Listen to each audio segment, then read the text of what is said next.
What's up guys? Yan, another day, another Bem, no? So yan, Jan Mangundayaw, Savage Airsoft, no? So yun, salamat o shoutout sa mga nakasubscribe sa atin, sa mga nakapollow sa atin. Facebook page namin, Savage Airsoft PH. Pwede kayong mag-inquire doon, pwede kayong magtanong-tanong doon, no? Then syempre yung YouTube channel natin, subscribe lang kayo, hit nyo yung notification bell para updated kayo sa mga latest videos natin, Savage Airsoft, no? So yun guys, eto napakita ako na to. Actually this is gem or yung level of rarity na ito, talagang rare na to, no? So this is Inokatsu. Yan, Inokatsu AKM. So this one is the newer version nung time na yon, no, European version, no. So yan, kung makikita nyo, yan. So yan, no, di ba? Kit. When you said kit, meron lang siyang yan. Dito nakalagay yung kanyang receiver, upper and lower receiver. Tapos dyan nakalagay yung, dito nakalagay yung cover, yung dash cover nya. Tapos eto, naiwan yung grip guys kasi ibang motor yung kinabit ko, slim motor yung kinabit ko kasi lagay ako ng LCT, no, LCT na B3.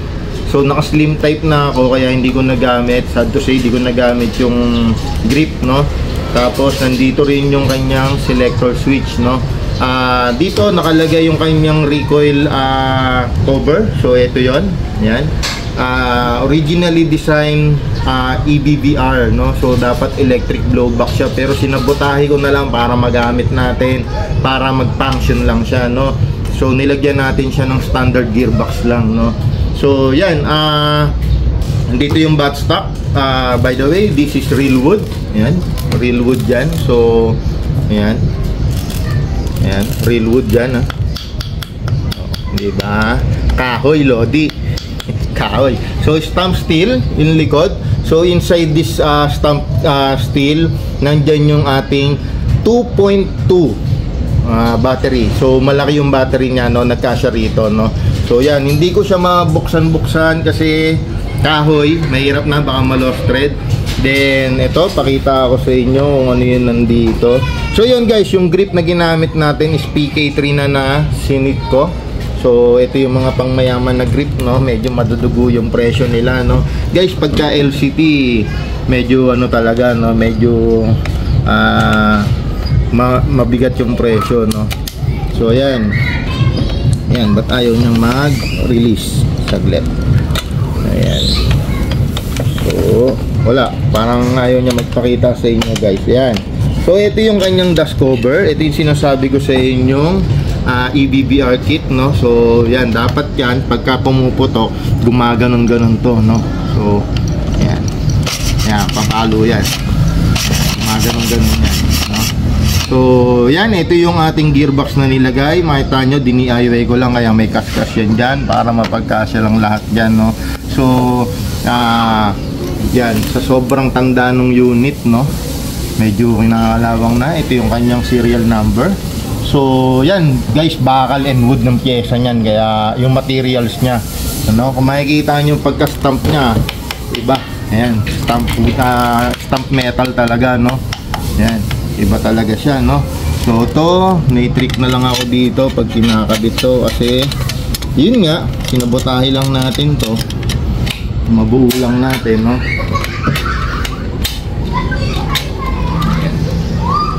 Oops, hindi siya lumusot, eh. Yan, kailangan lumusot. Yan. So yun, kinabitan natin ng low next na flash mag, no. So yan yung hinihila. Yan, yan yung hinihila, no. 600 rounds, ganyan, no.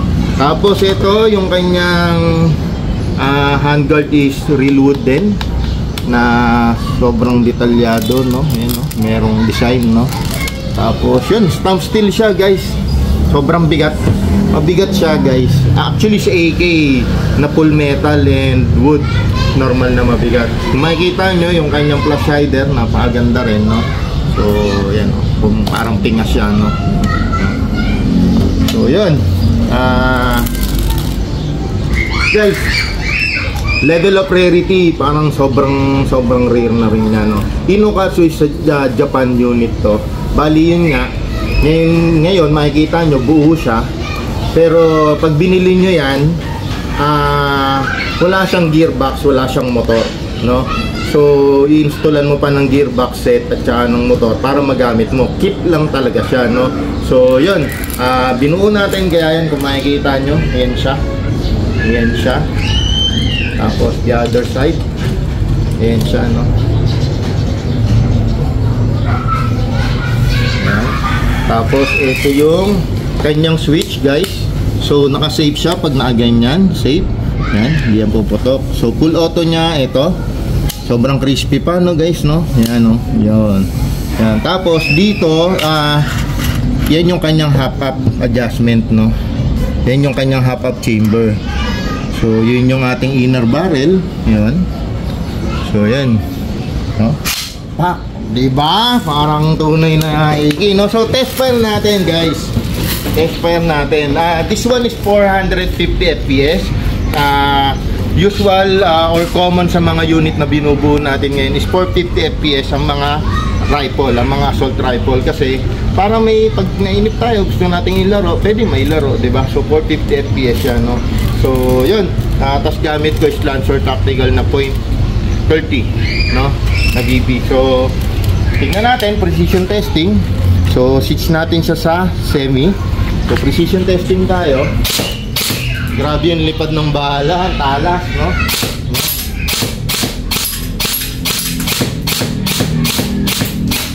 Uy, pag ganon, guys, ibig sabihin, hindi ko siya, yan.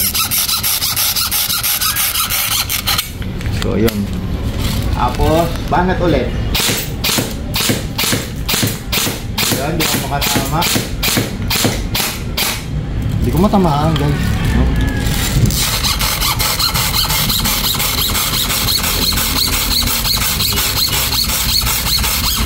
So, try natin i-full auto, guys. Ayan. Switch natin, pataas. Grabe naman. Ubus agad yung bala ko. Ang bilis naman nun. By the way, guys, naka high torque motor ako.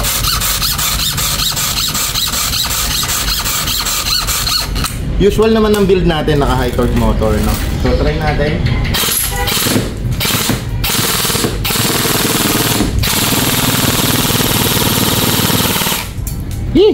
Nakakatakot.